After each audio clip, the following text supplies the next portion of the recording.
And our top focus today, in the latest escalation of violence between the volatile neighbors, Afghanistan's Taliban authorities said that they have launched attacks against Pakistan's military positions along their border in response to Pakistani airstrikes last week.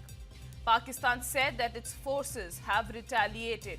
Pakistan carried out airstrikes in Kabul and two other Afghan provinces early this Friday, hours after Afghanistan launched a cross-border attack on Pakistan. Tensions are simmering high in the region.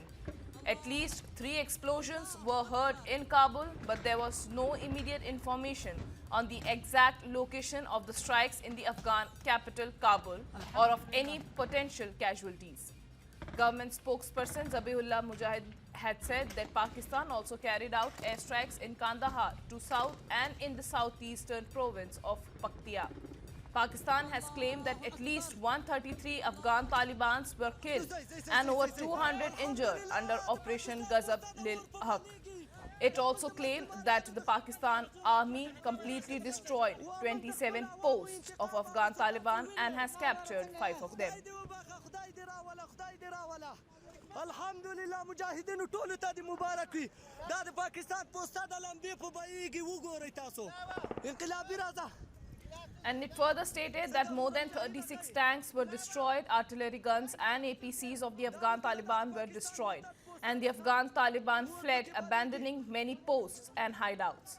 Pakistan Defence Minister Khwaja Asif has declared an open war with Afghanistan after the Taliban administration said that its forces killed and captured several Pakistani soldiers during a cross-border offensive. Afghanistan said that its military launched its attack across the border into Pakistan late Thursday and claimed to have captured more than a dozen Pakistani army posts. Afghanistan's defense ministry said that 55 Pakistani soldiers had been killed, including some whose bodies had taken into Afghanistan, while several others were captured alive. It put its own casualties at 8 killed and another 11 wounded. The ministry said that it had destroyed 19 Pakistani army posts and 2 bases, and that the fighting had ended at midnight, about 4 hours after the start of the attack. Pakistan, on the other hand, dismissed claims that army posts had been captured. Pakistani police said that mortars fired from Afghanistan had landed in nearby villages, but there were no reports of civilian casualties.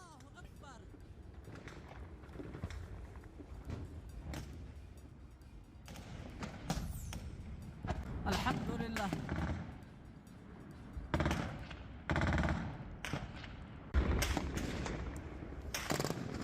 And now both sides also reported exchanges of fire in the Torkham border area as well. Pakistan has described last Sunday's airstrikes as an attack on militants harbored in the area.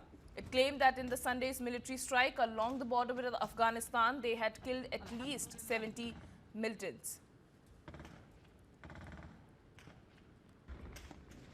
Well, tensions continue to simmer between Pakistan and Afghanistan, as both claim casualties from other side. Afghanistan is making the bold claim of capturing Pakistan army post as well, although Pakistan denies any such claims.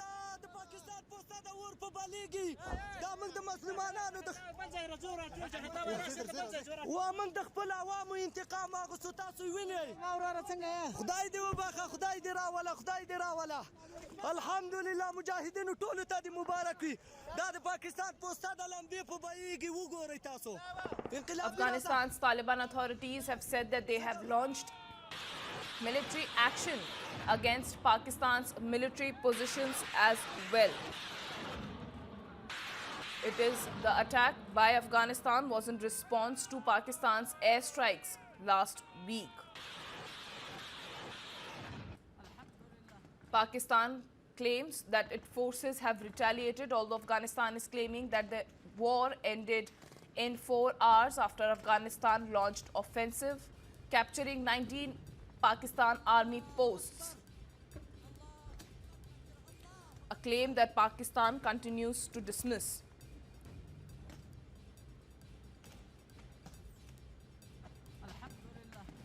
The relations between Pakistan and Afghanistan has plunged in recent months with land crossings along the 2,000-kilometer border known as the Durand line between Afghanistan and Pakistan. Largely, it has been shut since the deadly fighting in the October killed more than 70 people on both the sides.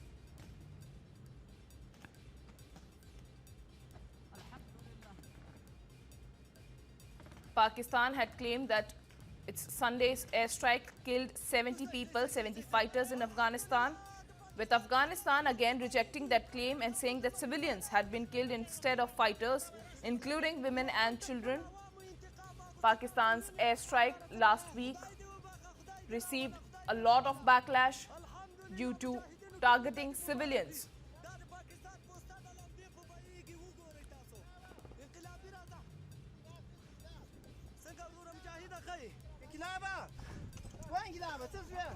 Pakistan claims that it had killed 133 Afghan Taliban members and more than 200 have been injured in the fighting. It also claims that it has destroyed Afghan Taliban posts and 9 Taliban posts have been captured by Pakistan, although Afghanistan has rejected the claim and have countered it. I'm being joined by my colleague Varghese Ibrahim for more on these. Varghese, the tensions continue to simmer between Afghanistan and Pakistan, both the sides claiming high casualties on each side. Both of them are, in fact, claiming high casualties, and also the entire firing is ongoing, as we understand. There are reports saying that there is intense bombing of Afghan territory by the Pakistani Air Force, especially targeting its ammunition depots. And at the same time, the Taliban is carrying out with cross-border attacks on Pak posts. There are claims and counterclaims that is, in fact, going, saying that Pakistan has been able to destroy some of the posts on the Afghan side of the Durand line. And also, there are reports coming in that at least 19 posts have been captured by Afghanistan. And also, interestingly enough, information coming in that in certain areas, the Pak forces had to retreat because of the heavy firing that was coming in from waves of Taliban fighters trying to maneuver onto the Pakistani posts at the Durand line. So clearly it has become a very tense situation at the Durand line, and with the historic perspective with Pashtun ethnicities on both sides of the Durand line, and also Durand line not being recognized by Afghanistan, they have treated it as a British creation, and they have been trying to, in fact, also keep it porous. Now, the Durand line plays a significant aspect of how the policies between both the neighbors have been going bad, especially with Afghan Taliban, and even before the Afghan Taliban, whichever regime had been there in Afghanistan, have not actually accepted the Durand line as a border between Pakistan and Afghanistan. So it is a leftover geopolitical issue that has been there, and the escalation is, in fact, seen as a major lowdown when it comes to the Afghan-Pakistan relationship. Now, interestingly enough, we must note that the relationship was very strong when the Soviet Union had gone ahead and invaded Afghanistan, and there were several of these militant groups which were trained by Pakistan and was given refuge by Pakistan. And now, after the situation where the Taliban has taken over control, especially after the Americans have vacated Afghanistan, it shows that the situation has become quite difficult, with Afghan Taliban, in fact, asking for a renegotiation of that borderline, and that has been outrightly rejected by Pakistan. And also tensions have been simmering in, with several Pashtuns forced to leave from the Pakistan side in the last 2 years,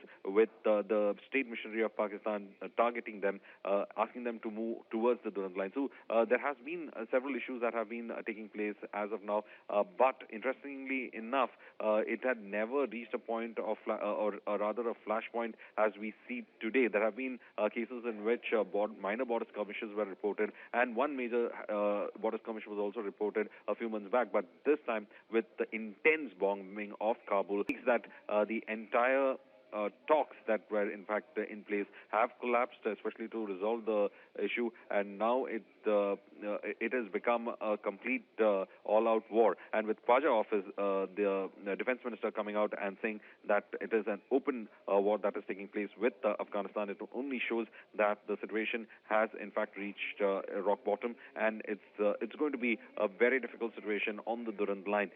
Pakistan, meanwhile, would be in fact looking at relocating its troops itself. We must understand that the Durand line also passes through some of the very restive regions of Pakistan, and therefore military presence might be required, and therefore Pakistan will have to take their troops away from the eastern border, that is within India, and move them towards the western border, towards Afghanistan, as the situation worsens.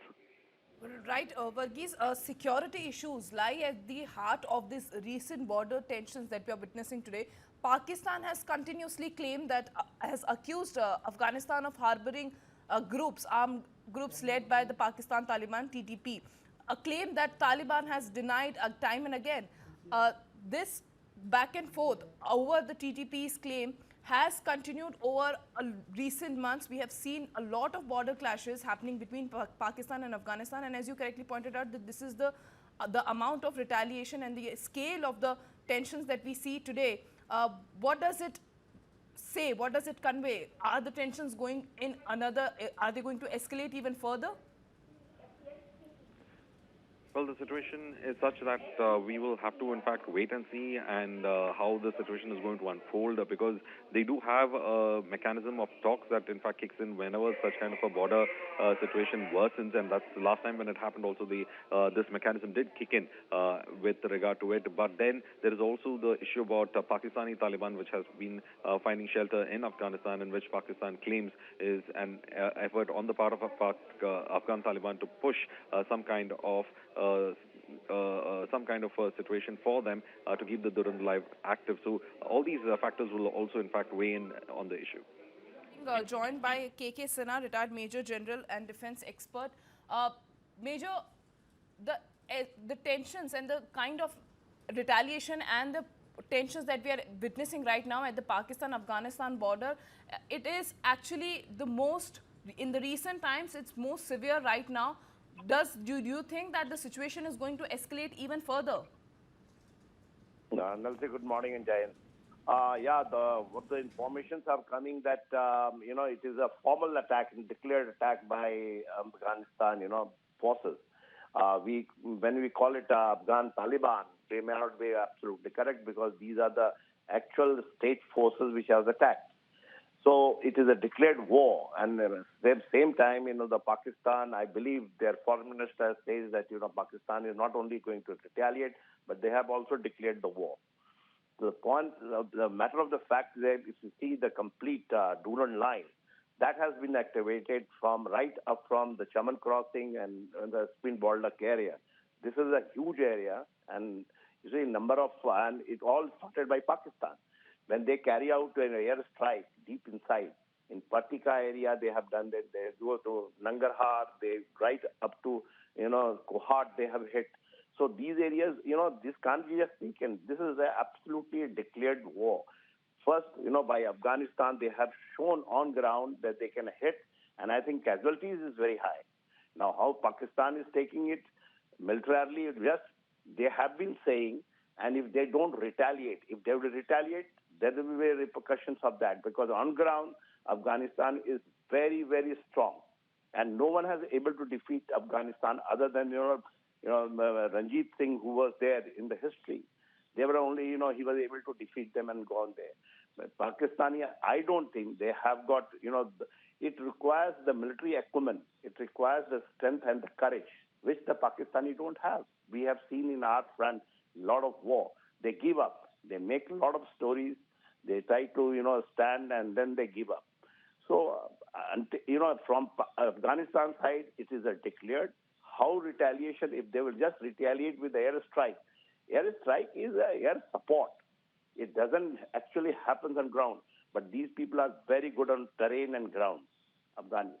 So I think it is from their side, in spite of the fact that, Qatar and Turkey, they are trying to mediate. But on ground, it is not happening. On ground, Pakistani forces, especially Asim Munir, the way he's using his forces on the behest of someone which you all know, because they want to take the Badgam airfield that they have promised to the Americans.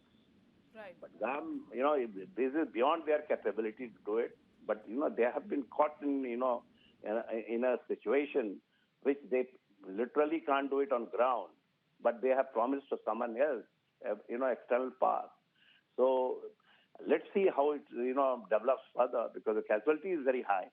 If they do not retaliate, I think it is an actual defeat, moral defeat of Pakistan. That's right. And there are some tall claims that have been exchanged between Pakistan and Afghanistan. Afghanistan is claiming to capture 19 Pakistan army posts, and of course that claim has been denied by the Pakistan, and they are in fact claiming that we have in fact captured some post of the Afghanistan Taliban. Yeah, this is in area of northern Balochistan and the southern side of it, where on ground they are holding it. Before that also, they are sitting eyeball to eyeball. So, and the Pakistan, the forces, they don't retaliate. It has been earlier also coming in visually that, number of Pakistan soldiers were killed. They were told, they were humiliated on ground. Their weapons were taken. So, the matter of the fact that, ground situation is totally, it is in the favor of Afghanistan. Not with the Pakistan, because you have to fight it out, which they are not used to it. Neither they are trained for it. They are mentally defeated force. So how Afghanistan, these people have got, but weaponry, if you see, Pakistan has got super weaponry. There is no air power with Afghanistan. So in my judgment, if something has to happen which has to be substantial on ground, there is an external force which is required to be supporting. In this, the Chinese are with the Pakistan, more or less, because the Ghazab and the CPAC is with them, and Americans are supporting them. So it is sheer guts on ground, and on the ground itself, the terrain, ground, and what you said, number of posts they have taken, and that's true. Major, another point that is at the heart of this recent border tensions that we are witnessing right now is that Pakistan has time and again claimed that, has accused Afghanistan of harboring armed groups like TTP. It's kind of hypocritical of Pakistan to point out of accusing somebody else of harboring terror groups. But this claim by Pakistan has been denied by Afghanistan time and again, and they have said that the recent attacks, let's say, even if we talk about the bombing in the mosque, Pakistan has claimed that they have conclusive evidence that that was carried out by the armed groups that were harbored by Taliban, a claim the Taliban has denied time and again. See, the Tehreek-e-Taliban, Pakistan, is a purely Pakistani people who have taken the arms against the state. The Taliban, even inside Afghanistan, when say Afghan Taliban, but they are both Pakhtuns. These are and they have got a dream, and a very old dream of Pakistan, which is the right up to the river which is flowing through in the Pakistan, and dividing Pakistan in half. They want to bring this as in Pakistan. So saying that, it is, they are harboring, it is the Pakistani, Taliban who are actually controlling this area. There were 7,000 to 8,000 Talibanis, which has come to, especially if you see in the central, if you divide the complete KPK in half, Khyber Pakhtunkhwa in this area, they have taken physically on ground. So where is there, they are not able to, Pakistani army is not able to, flush them out from there. So they have more or less as an independent, if the center of that, when I'm talking about is from Quetta to Peshawar, that is the highway. They are controlling it with the checkpoint. Right. Major General, stay with us. I've been also being joined by Colonel B.N. Thapar, defense expert as well with me. B.N. Thapar, the recent border clashes that we are witnessing right now, what do you think? How are the tensions going to escalate even further, or do you think Pakistan and Afghanistan will be able to solve this issue diplomatically? No, I think diplomacy is not known to Pakistan. All that they know is creating problems for the neighboring states, whether it is India or it is Afghanistan. They have got some wonky idea